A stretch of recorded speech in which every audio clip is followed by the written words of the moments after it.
Swali la msingi ni kwamba Yesu anaandaaje hayo makao?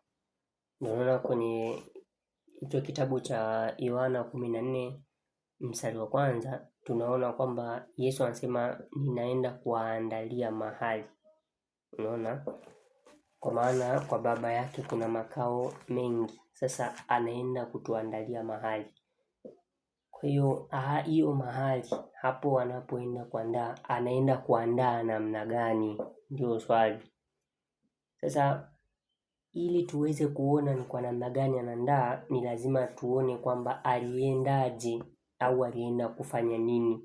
Unaona? Hilo jibu tunalipata katika kitabu kinaitwa Waebrania sura yake ya 9 mstari wa 24. Sikiliza kwa makini. Anasema kwa sababu Kristo hakuingia katika patakatifu palipofanyika kwa mikono, ndio mfano wa patakatifu halisi, bali aliingia mbinguni hasa aonekane sasa usoni pa Mungu kwa ajili yetu. Kwa hivyo kumbe Yesu baada ya kupaa, tunaona katika kitabu cha Matendo ya Mitume sura ya kwanza, Yesu anapaa kama alivyotoka. Kwa hivyo vile ameenda kukaa katika uso wa Baba, mbele ya uso wa Baba. Sasa akikaa katika uso wa Baba anakaa akifanya nini? Ndio ambavyo sasa tunapata katika kitabu cha Warumi. Katika kitabu cha Warumi, Yesu anaandaaje hayo makao? Akikaa usoni pa Mungu, akikaa mbele ya uso kwa Mungu, anakaaje au anakaa akifanya nini? Sura hiyo ya 3 tuone hapo. Haraka. Warumi sura yake ya 8 mstari wa 34, naomba niweze kupasoma. Anasema hivi, ni nani atakayewahukumia adhabu? Yesu Kristo ndiye aliyekufa, naam, na zaidi ya hayo amefufuka katika wafu, naye yuko mkono wa kuume wa Mungu, tena ndiye anayetuombea. Kwa hiyo Yesu yupo mkono wa kuume wa Mungu na ndiye anayetuombea. Kwa hivyo kile anachokifanya Yesu ni kutuombea. Sasa swali linalobaki ni kwamba kwa nini itokea kipindi kile? Kumbuka kwamba wakati wa Mungu ni wakati tofauti na wa kwetu. Ndio unaona katika Waebrania 4:4 anasema ya kwamba hata ulipotimilika utimilifu wa wakati, Mungu alimtuma mwanae. Kwa hivyo kumbe Yesu vile alikuja wakati ule alikuwa ametimiza muda wake wa kuja. Kwa hivyo akaja, na hivyo hata katika kurudi kwake ukitimia wakati hakuna kitakachoharibika na lazima atarudi.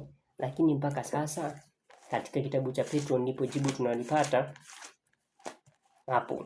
Anasema katika kitabu cha Petro